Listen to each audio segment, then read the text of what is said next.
G'day everyone, my name's Lachlan Pirie. Today I'll be doing an interview with Vanessa Romanov, a young writer currently living in Melbourne, Australia. She has published 3 books which combine poetry, short stories, and commentaries on the world around her. She enjoys mixing psychology with literature and creating characters close to the people we've all met. Her work is honest and well brought out, focusing on deep-seated concepts that we grapple with each and every day. She is currently studying a Bachelor of Arts and a major in crime studies and psychology, and is in the process of publishing her next 2 books this year. Whilst writing and studying, she also works in cosmetics and has interests in baking and making her own bookmarks. Also, just before I start this interview, I just want to let you know that the volume goes up and down quite a bit because the volume on my computer is much louder than Vanessa's. My voice cuts her off a few times, so many apologies for that. I hope I don't annoy you guys too much. But anyways, I hope you guys enjoy this video and don't forget to like and subscribe. Enjoy. So do you have a particular genre that you focus on? So usually I would write poetry, but like in like the third and fourth book, I've touched into like commentary. So how I see myself as a bit of a reporter, reporting on like what's going on in the world, what's happened in history, what's happening in philosophy, what's happening in basically every aspect of the human life. Yeah. And so your 2 recent books, The Dark and the Beautiful and Men's the Human, do they relate in any way, or do certain characters appear in the books? They do relate in terms of themes, pretty different, but also similar.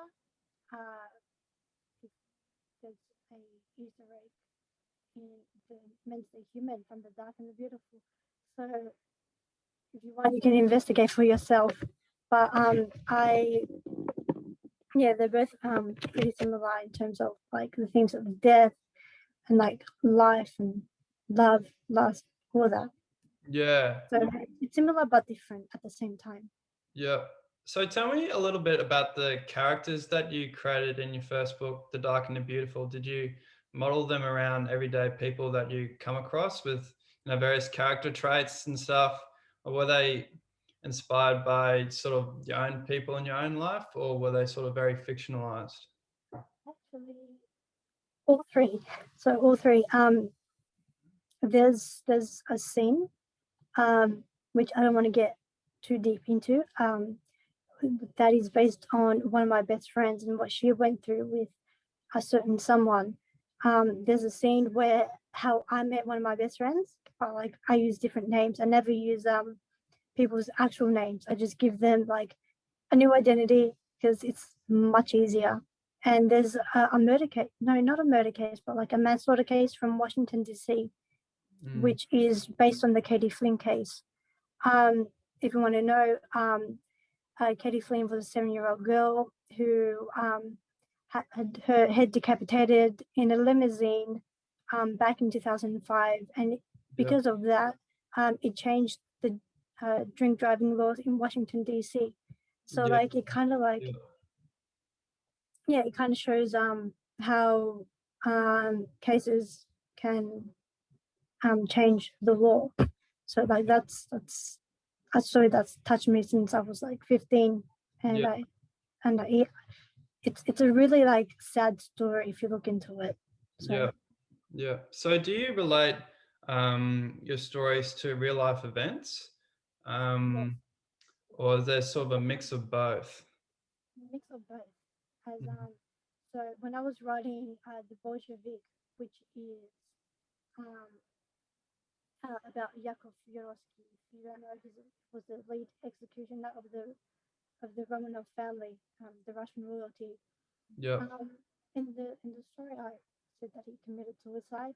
Like the real life Yurovsky, he actually died of cancer. So like I mixed in just a little bit of fantasy, and he's old in my story, but he was relatively young when it all went down. So like I kind of mix fantasy and history with it all in one. Yeah. So is there particular writers that you look to for inspiration? Yes. So one of my mentors, he's my inspiration. His name is Lachlan Pirie. He's a humanoid pro. um, I say that because he always wears a pro mask, so it's Mm, quite funny. Robert Ormsby, J.K. Rowling, mm. Stephen King, even. Yeah, When I yeah, was younger, it was C.S. Lewis. yeah, Yeah, and believe it or not, even the Bible, like inspired yeah, yeah. So when you write your books, do you feel like certain aspects of you change as a person? Do you discover new things about yourself in the process? Yeah, I've recently discovered how impatient I could be. Sorry, my volume's bad. So I've recently discovered how impatient I can be and how frustrated like I can get just I don't know when I'm typing, one scene if I'm not happy with it. Yeah, Uh, yeah, yeah, yeah. I tend to be like that as well. I'm a bit of a annoying perfectionist in my work. yeah, And yeah, you just sort of you have to really take yourself out of that mindset to get back into writing. And yeah, that's one of the big things in writing that you sort of have to overcome, which is perfectionism.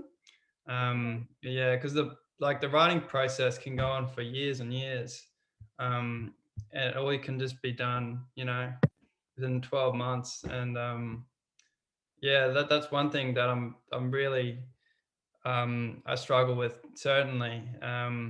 And so coming to back to that point, are you sort of a planner, or do you sort of sit down, let it rip, let your creative mind go wherever, or do you sort of want to have a game plan to start off with?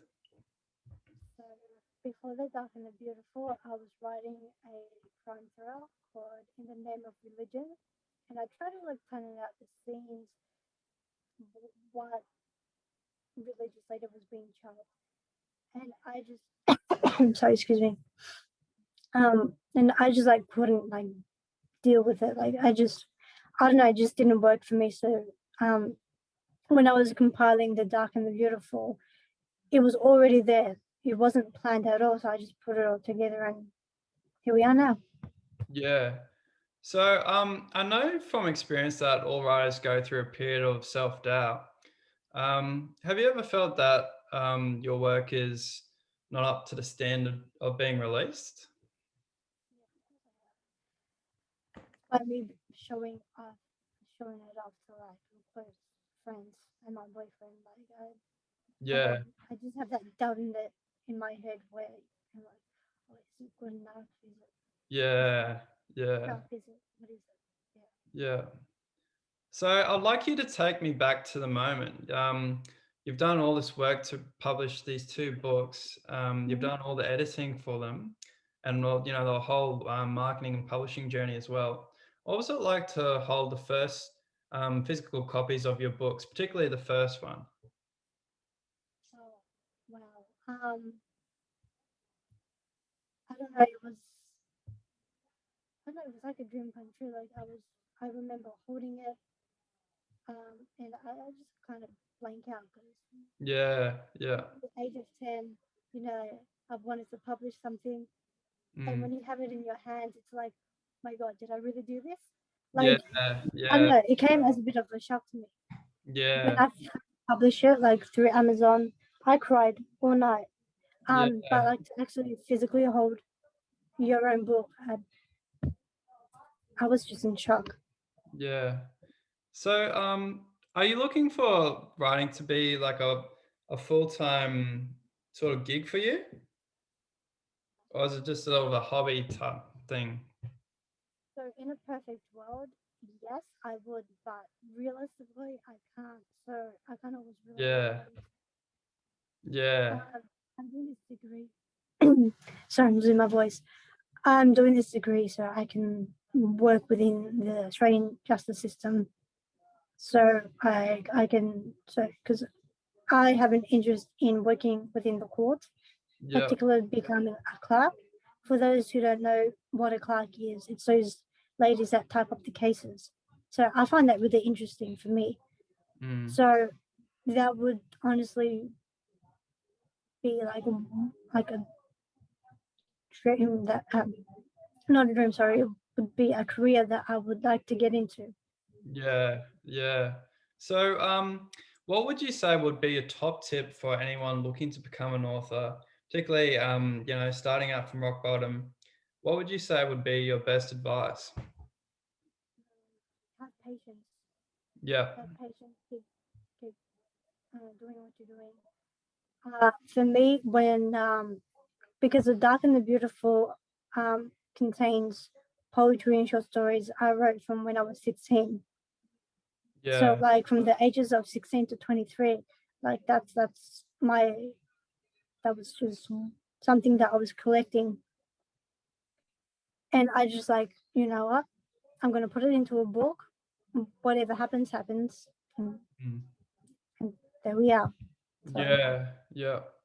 I know, So, just have patience, keep persisting, and have faith in yourself. yeah, yeah. So tell me a little bit about your third novel, which is called Intellectual Conversations and Observational Thoughts. Is this similar to your previous two novels, or does it cover sort of different themes and characters? It covers different themes. It covers history, religion, Yeah, a bit of like human interaction, psychology, y- biology, which is something that I never touched on before. yeah, And it's more of like a conversational starter, like into the seven deadly sins or yeah, like pictures. I don't know. That's like I said for myself, I see myself as a reporter. So I'm yeah, reporting yeah, yeah, on like certain topics that I tend to find interesting and what I've noticed around me. yeah. Well, that's very interesting because like a lot of these areas that you're talking about, like there's just such a vast sort of history and knowledge behind certain things, and yeah, and really sort of covering all that stuff, I find it pretty impressive because you're doing uni and stuff at the same time, um, and yeah, to certainly get all that stuff into one book seems quite impressive because with my writing, I just tend to block out all kinds of things like biology, conversations, like poems and stuff. Yeah, So I tend to. Sorry. yeah, it's a very impressive mix that I see in your books, and that just leads me to my next question. What's some of the amazing feedback that you've been getting from your books? So one of my mentors, whose name is Robert Ormsby, he recommended it to one of his new. Um, so he's like, how can I say this? So he's been like showing people like around his workplace, his girlfriend, his ex-wife, blah blah blah. He's Yeah, been showing it around, and he's I don't know, he's been really supportive in that field. So he's been great, and then I've had like others tell me that one of my friends' mothers just messaged me the other day. Oh my god, like I love your stuff. Like, can you write more like this? I'm like, okay. yeah, I don't know. It's a bit of a reward to know that people actually love your work. yeah, yeah.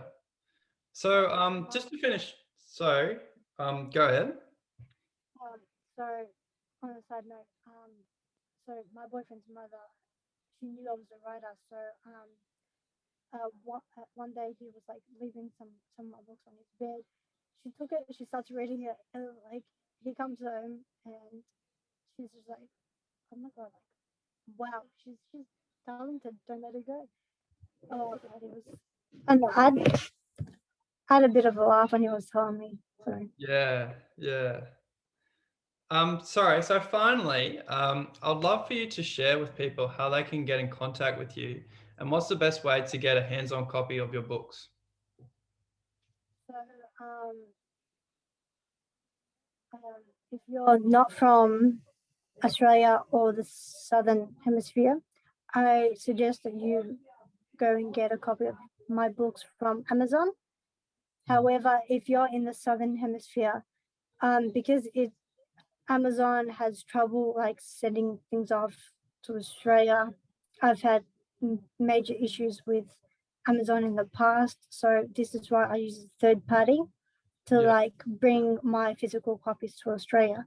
Yeah. So if you live in Australia or New Zealand or wherever within the Southern Hemisphere, you can message me through Instagram, which is Vanessa Romanov Writer, Facebook, Vanessa Romanov Writer, or Twitter, Vanessa_Romanov, Yeah. or my website at www.vanessaromanov.com. That's a mouthful. And you can just purchase from myself. Very good, Vanessa. Thank you very much for doing an interview with me. I know it was only very short, but it's very interesting, your writing, and I look forward to interviewing you again. Okay. Thank you for having me, Lachlan. Thank you very much.